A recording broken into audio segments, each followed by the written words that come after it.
I've been spending some time in the Gospel of John recently. And one of the things that strikes me in John's portrayal of Jesus is how often Jesus is the one posing the questions. It's the teacher who's asking the questions. And if you were to read the Gospel of John with a highlighter pen and sort of highlighted the questions that Jesus puts to his followers, to those who he encounters, you would find that they are often very incisive and rather uncomfortable questions. So while he'll ask questions like, do you want to be healed? Or he'll encounter someone and say to his disciples, do you want to go away as well? Or, of course, at the end, there is that sobering encounter with Peter where he asks him, heartbreakingly in some ways, do you love me? I'm intrigued by the sense of Jesus' encounters with us posing questions that come to us as challenges. And in fact, if you open the Gospel of John, and don't do it right now, but if you were to open the Gospel of John, and especially if you have like a red letter Bible, I think one of the things that will strike you is that the first words that Jesus ever utters in the Gospel of John are a question. And they are the question I want us to think about tonight.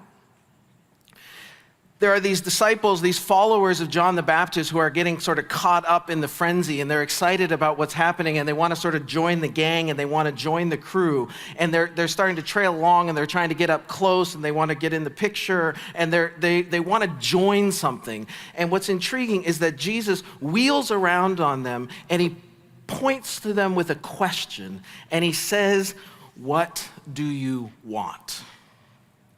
I think this is such a suggestive question at the very opening of the Gospel of John. What do you want? When Jesus encounters a Matthew or a John, when Jesus encounters you and me, that's the question he puts to us. He doesn't turn around and say, what do you know? What do you think? What do you believe? He turns around on them and he puts this question to them. He puts this question to us. What do you want? I think it's the most incisive, piercing question that Jesus can ask of us. I think it is in some ways the fundamental question of discipleship. What do you want? It's the most crucial question because we are what we want. Our wants, our longings, our loves, our desires, they are the very core of our identity. Our loves, our wants, our desires, our cravings are actually the wellspring from which our actions and our behavior flow. Our wants, you could say, sort of reverberate up from our heart, which is the epicenter of the human person. And so it shouldn't surprise us then that Scripture counsels, for example, in Proverbs 4, above all else, guard your heart, for everything you do flows from it. So can you see when Jesus asks this question, what do you want? He's actually piercing through to the very core of who you are, because it's actually a question that is posed to your heart.